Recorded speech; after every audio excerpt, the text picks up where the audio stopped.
सत्संग से सोधी आवे, नहीं जीव 84 में जावे। सत्संग से सोधी आवे, नहीं जीव 84 में जावे।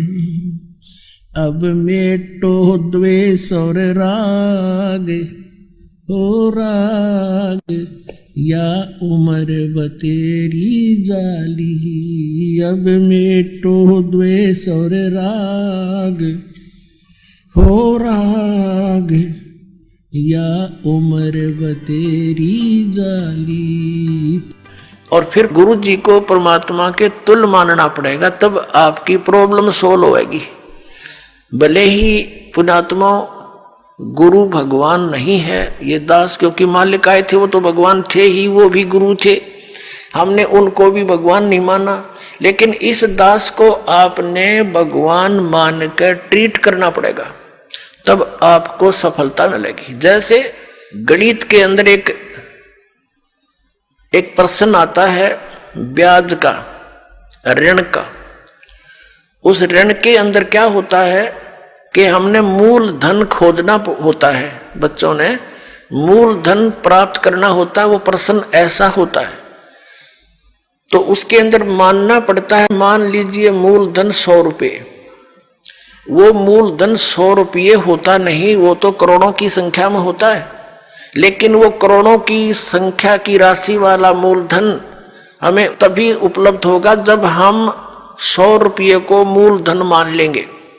अब समझदार को संकेत बतेरा, भले ही ये दास भगवान नहीं है, लेकिन उस मूलधन को पाने के लिए, यानी मूल मालिक को पाने के लिए आपने गुरु जी को एज ए गॉड ट्रीट करना पड़ेगा। यूं समझ ले कि मेरे सामने आज वो परमात्मा आ जाते हैं। इस दास के स्थान पर परमात्मा स्वयं भी आए थे। आज से 600 वर्ष पहले 120 वर्ष तक हमारे डले खाकर चले गए, हमारी गालियां खाकर चले गए, जूते खाकर चले गए। क्योंकि जिस बाप का बेटा शराब पी रहा हो और पिता जाकर उसको कहता महफिल में बेटा आजा तू ना नाश करे, तो वो झगड़ा कर देता पिता के साथ, हाथापाई भी कर देता है, एक तरह मेरी बेइज्जती कर दी, क्योंकि होश में है नहीं, नशे में। तो हमने यहाँ काल के इस झूठे रंग की भांग पी रखी है। कबीर ये माया अटपटी सब गट आन अड़ी, और किस किस न समझाऊं या कुआ भांग पड़ी। तो यहाँ हम सभी एक का कुएं का भांग पिए फिर रहे। वो परमात्मा आता है, हम उसके भी जूते मारते हैं, उसको बुरा कहते हैं, नकलियों का स्वीकार करें बैठे हैं, तो आसपास भी नहीं भगवान कहिए। अब कहने का दास का तात्पर्य है कि इस दास के स्थान पर ये सोच लो परमात्मा बैठे हैं, और फिर हम कैसे व्यवहार करेंगे उस भगवान से जिसके लिए हम तड़प रहे हैं। ऋषियों ने शरीर गाल दिए भगवान पाने के लिए, यदि वो मिल जाए तो हम उसका कैसे व्यवहार करेंगे। तो ये आपने रिहर्सल करनी पड़ेगी। इस दास को डला समझ लो, एक पत्थर समझ लो बोलता हुआ, लेकिन यहां नो सोच लो हम भगवान से मिलने जा रहे हैं। तो जैसा व्यवहार आप यहाँ करोगे ऐसा ही स्वप्न में आपका बनेगा। मृत्यु के बाद आपको ऐसा होगा जैसे स्वप्न, और वहां भगवान दास के रूप में पहले आपकी परीक्षा लेगा, बाद में ऊपर सिलेक्ट करेगा, ले जाएगा सतलोक। तो वहां जैसी भावना, जैसा अच्छा या बुरे विचार आपके इस दास के प्रति होंगे, आपके मस्तिष्क पर लिखे आएंगे वहां पर। क्योंकि वहां कोई रोल ना चल रहा है, या तो हम 100 बात छुपा ले, आपके मस्तिष्क पर लिखे आएंगे रिजेक्टेड और सिलेक्टेड। कहने की जरूरत को नहीं, बस वहां तो न्यू करना भगवान ने, फिर रह जाओगे वहीं से। फिर ठीक है, आपने जो भक्ति की है, पहले तो यदि गुरुजी के प्रति आपकी आस्था एज ए गॉड नहीं है तो भक्ति आपकी बनाए को नहीं, भक्ति चलेगी ही नहीं। आप सब साधना करते भी दिखोगे, फिर हमें कोई लाभ नहीं हो रहा, तो आपके अंदर भक्ति अंकुर वो फूटा ही नहीं। तो पुण्यात्माओं, कहने का भाव यह है कि जैसे आपको दास बताना चाहता है कि उपदेश लेने के बाद फिर आपने इस दास को परमात्मा के तुल्य समझना पड़ेगा। ये दास परमात्मा नहीं है, ये तो उसका कुत्ता है, आपको जगाने के लिए भेज रखा है। आप धनी हो भक्ति के, आप सोए पड़े हो, आपका जीवन नष्ट हो रहा है, चोरी हो रही है, धन लुट रहा है आपके श्वास रूपी पूंजी का, ये दास जगा रहा है। डंडोरा पीट पीट के आवाज लगा लगा कर।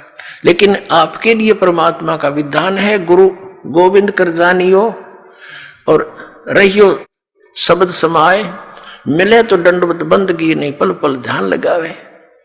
कि गुरु को भगवान मानकर चलना और रहियो शब्द समाए। शब्द समाए रखना मतलब जो उसने मंत्र दिया है वो सत मंत्र सतनाम यानी सत भक्ति, उसमें लीन रहना, गुरु जी को भगवान मानना और जो उपदेश मंत्र दिया उसमें समाये रहना, उसकी भक्ति पर ज्यादा ध्यान रखना। और जब भी मिले तो दंडवत बंदगी, जहां मिले वहां दंडवत प्रणाम करना। और नहीं मिल पाते हो जैसे घर पे तो पल पल ध्यान लगावे। यानी परमात्मा के गुणों को अपने गुरु जी के ऊपर लक्षित करे और फिर आपका भाव बनेगा, एक प्यार जागेगा इस दास के प्रति जैसा इस काल के प्रति जागा था। और वही कसक आपकी इस दास के प्रति होगी तभी हम वहां चलेंगे। जिस कसक के साथ हम वहां डटे नहीं डटे, तो ऐसा ही भाव। अब हम कैसे भावित होते हैं, जैसे एक हीरो या हीरोइन नकली बात बना के, एक तो उसने पढ़ा हुआ है फिर वो बोल रहा है, उसके एक दो डायलॉग पर हम आसक्त हो जाते हैं। वो हो बड़ा क्या बात कही, बड़ा सुंदर बोला, और यहाँ दास ने ऐसा पिटारा खोल दिया इन बोलों का वचनों का। तो इस आधार से भी आपने प्रभावित होना चाहिए। जब आपकी आत्मा निर्मल हो जाएगी, कमाल कर दिया गुरु जी ने, तो ऐसे निर्णय करके ज्ञान दे दिया। तो हमने ऐसे प्रभावित होना है और आसक्त होना है उस परम पिता पर इस दास के माध्यम से। ये रिहर्सल आपकी फिर ऊपर जाके काम आवेगी जो आप यहाँ करोगे।